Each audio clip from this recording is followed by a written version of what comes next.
If you think about it, humans are kind of fragile creatures. We have to eat almost every day and can't go very long without water. Our bones are delicate and can snap with even a moderate amount of force. And we're absolutely helpless when we're born until we grow up.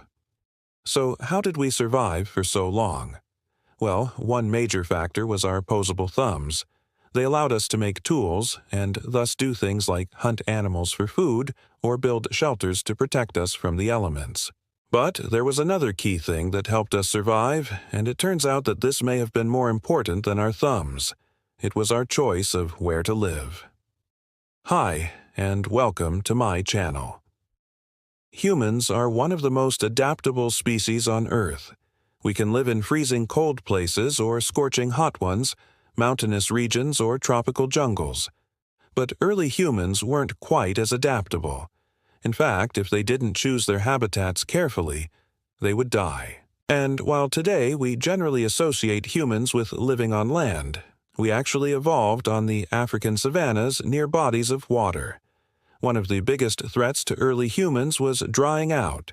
We lose water constantly through breathing, sweating, and, well, basically just existing. If we don't replace this lost water, we become dehydrated and can die within a few days. But if you've ever gone camping, you know that being near water has its own dangers. There are all sorts of aquatic animals that could easily kill you, from hippos to crocodiles to jellyfish.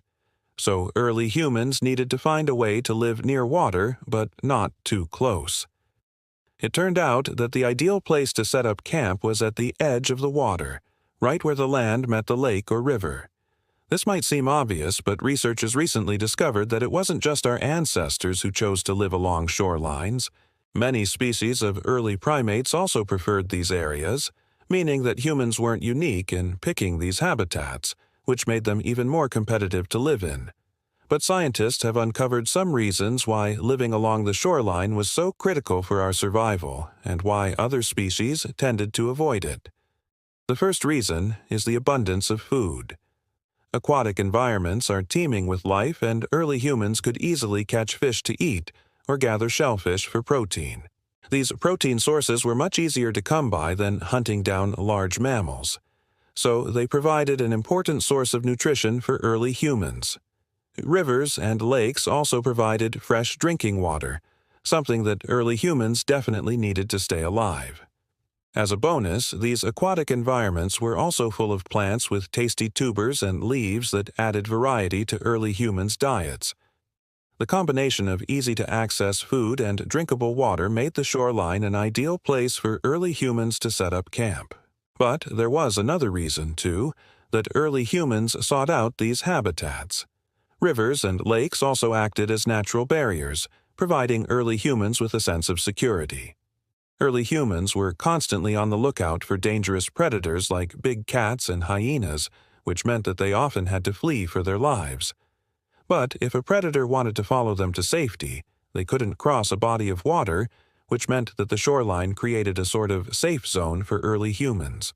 What's more, early humans could take advantage of the natural barriers created by rivers and lakes to launch surprise attacks on animals that came to drink from the water.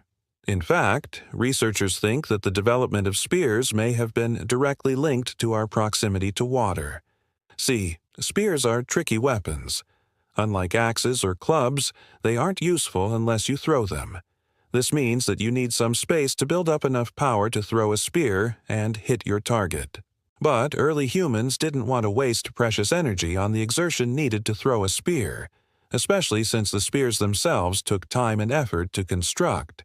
So instead, they probably only used their spears in situations where the payoff was high, like when an animal came to drink from a nearby river or lake. This meant that having a body of water nearby was key to taking down larger prey without wasting too much energy. Even more surprisingly, researchers think that the development of boats may have also been driven by the availability of water. You see, there's evidence that early humans were using boats as far back as 70,000 years ago. But what they were boating on is still up for debate. Some researchers think that early humans were using boats to hunt ducks and fish, while others believe that they used them to collect shellfish and other seafood.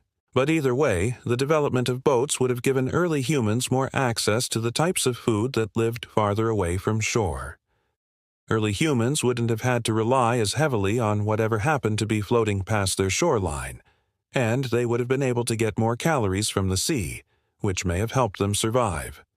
Of course, not all coastlines are created equal.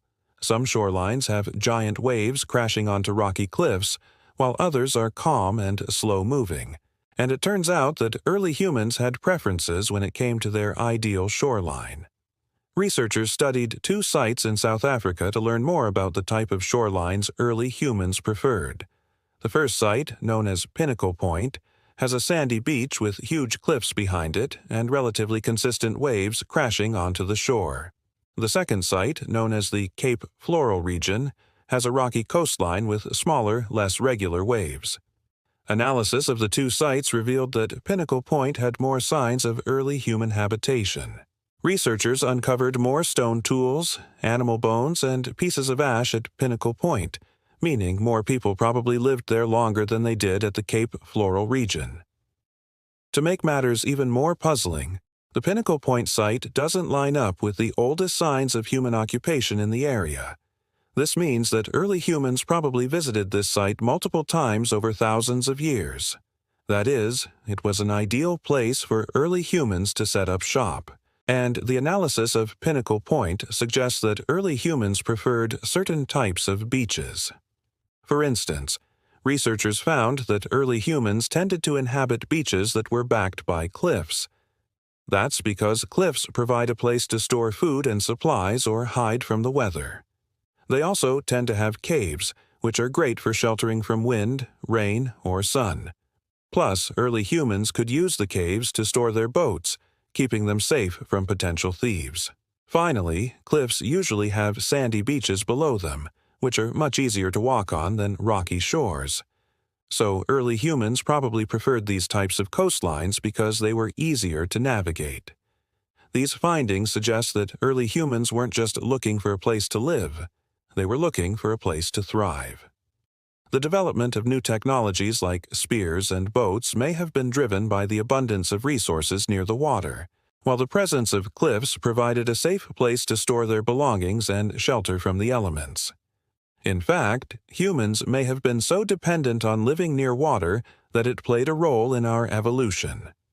Some researchers believe that the development of the human voice may have been linked to our move to the shoreline. According to this hypothesis, early humans used the sounds they made while hunting aquatic animals to warn each other of danger. Over time, these sounds became more complex and eventually developed into language. So it seems like our move to the shoreline may have been one of the most important events in human history. It allowed us to thrive and eventually led to the development of language, culture, and technology. Today, more than half of the world's population lives within 100 kilometers of a coast, just like our ancestors. Maybe we're drawn to the water because deep down we know that our survival depends on it. Now you can continue to explore the amazing world around you with the brilliant course, Electricity Basics. This interactive course will help you understand the fundamentals of electricity, and that includes the basic concepts of voltage, current, and resistance. Thanks for watching.